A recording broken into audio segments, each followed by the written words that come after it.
welcome to my workshop. You are watching Casual DIY. A few years back, probably about 7 years back, when I was on my first steps into woodworking, more or less DIY and everything else, and I was just foolishly buying all the tools I could that seemed useful at the time.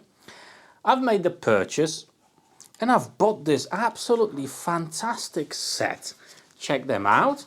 A beautiful set of mortising bits. I thought to myself that would be absolutely perfect to start using the mortise and tenon to build some really cool furniture, and that's supposed to be the beginning of the journey with that. However, when they actually came and, foolishly not doing any research, I've just put them in my pillar drill and I expected they would just work.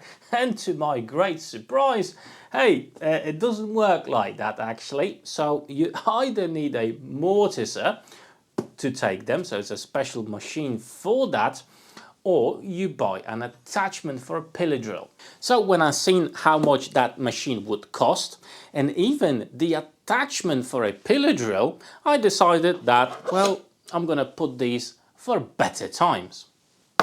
Well, the times are not better. However, I decided I'm actually going to make myself an attachment for my pillar drill. Yeah, you can buy them, but they're actually quite expensive. You're going to spend about 100, maybe 150 pounds on an attachment for a pillar drill, so you can actually use them. Therefore, I don't want to spend the money. However, I really want to use them for my projects. I actually try them out to see how they work. So in today's video, we're going to be making an attachment for a pillar drill, and hopefully for the first time in 7 years, I will be able to use them. But hey, nobody's saying the jig will work. So let's find out together if the jig I'm going to make will actually allow me to use them.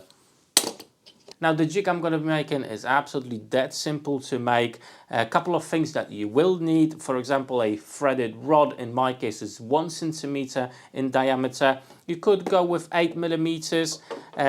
However, I think anything below that could be a little bit too flimsy, too flexy. So I'm going with 1 centimeter. On top of that, I've got some plywood. I found some plywood offcuts and glue ups I had in my workshop, and I'm going to try to utilize those. On top of that, I'm going to be using some furniture fittings, these head nut hex drives, plus some nuts and washers. I've got some star knobs as well. So yeah, let's get started. Now the sizes and dimensions of the whole jig are dictated by my pillar drill, so it is a pillar drill specific. Now I do have a Titan from Screwfix, and as you can see, I'm just cutting 2 pieces that are 120 millimeters long, and one of them will be 90 millimeters wide and the other one is 50 millimeters wide. Now these pieces of plywood are basically a sandwich of 2 18mm pieces, and well, I was messing around with them, so I do have some slots or channels in them. I think I've been playing around with a router on them, so I need to clean that out, and to do that I'm going to be using my table saw.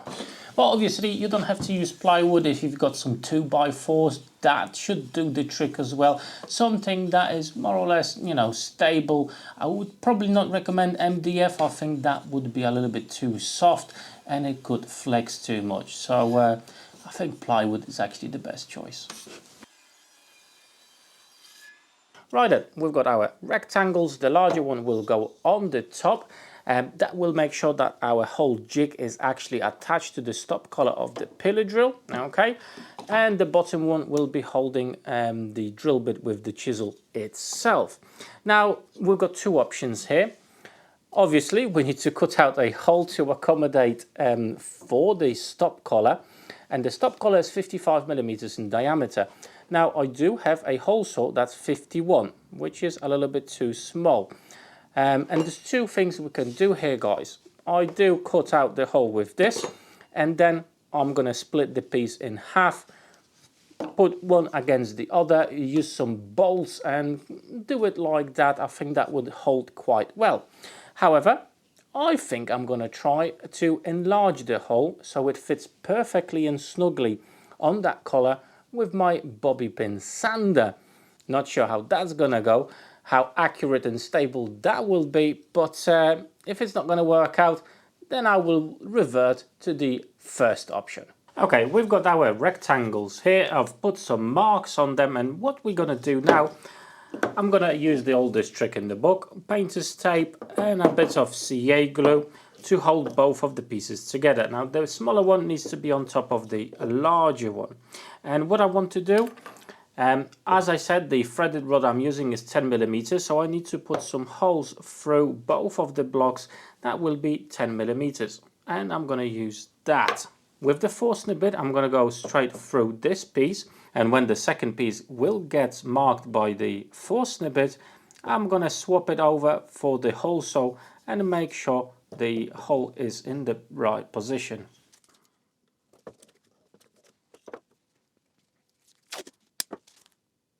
I've marked the sides of these blocks so I can accurately pinpoint their location.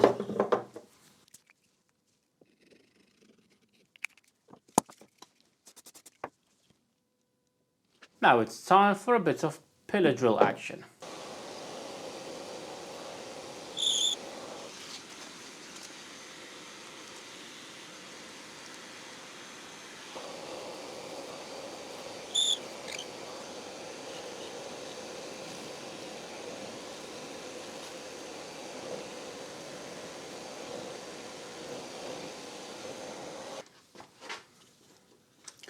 And that's what we've got.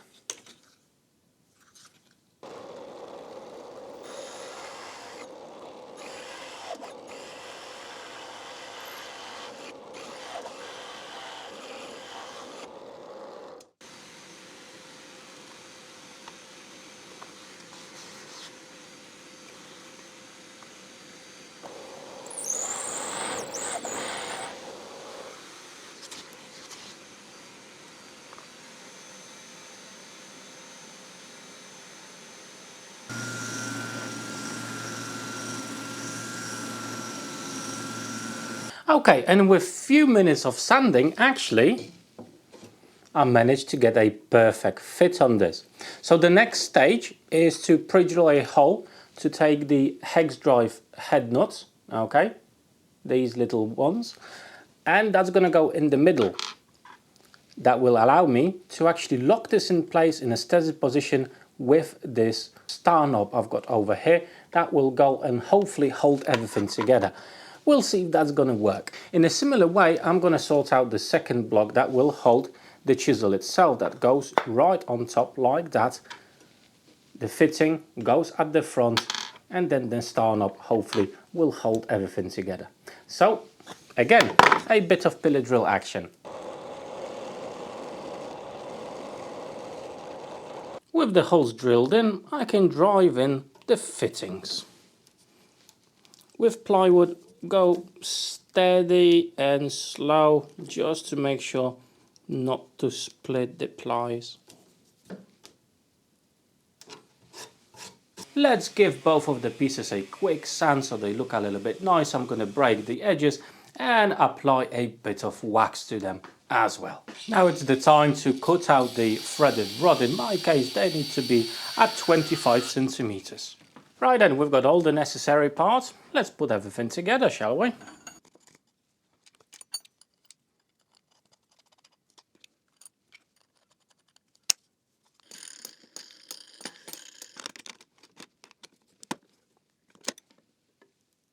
Now we can install this on the pillar drill itself, on the stop collar there. And we're going to use this star knob to secure it in place. Nice and stable, it's not going to go anywhere.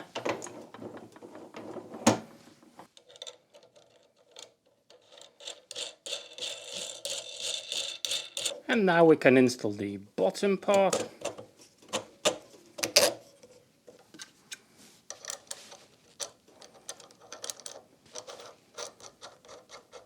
Again, the star knob will lock in place the chisel with the drill bit. So let me just put that in. Let's install the bit itself.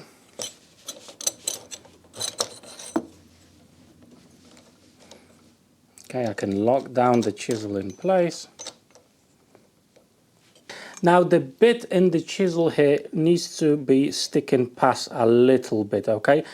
Don't pull it right up to the maximum. If you do that, it will be riding on the chisel at the bottom here, and we definitely don't want that, so just drop it slightly. Lock the drill bit in place. Now we can lock this in place. Let's just double check.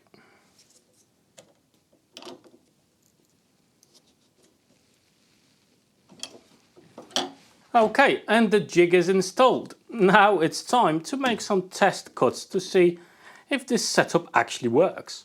Now when it comes to the mortising bits in your pillar drills, what you need to make sure that the workpiece is really well clamped down, as that is absolutely crucial. You got a couple of forces, you're going downward force, but also when you finish making the cuts and you're going back to the original position, it will want to pull the piece as well, so everything needs to be clamped down.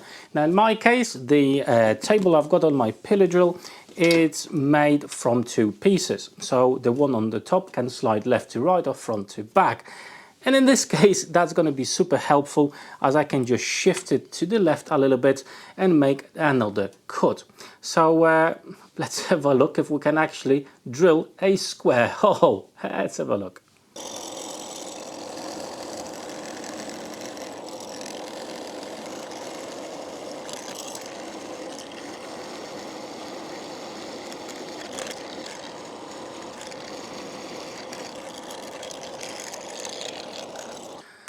Well, I think we managed to make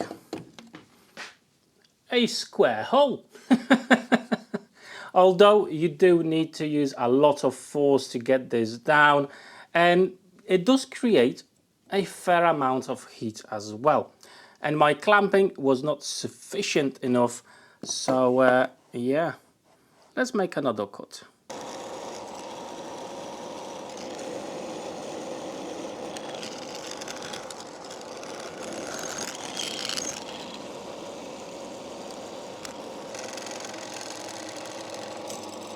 Now I'm just going to shift the table itself to the middle now. Clamp everything down.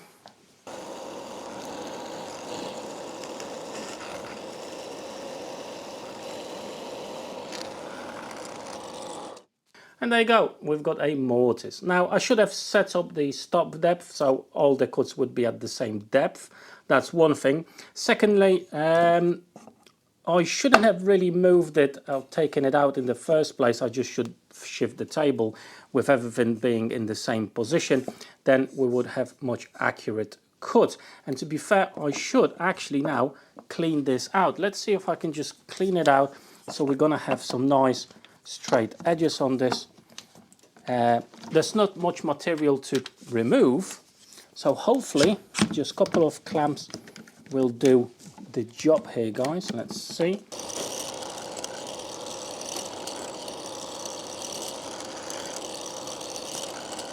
So yeah, in the end you can quite easily clean it up, so you will have nice and straight edges. That means that's not too bad at all. Now, to be fair, if you spend a few more minutes on it, you could probably get far better results. But for the first time using this, I'm actually quite pleased. That's not too bad at all for a mortise.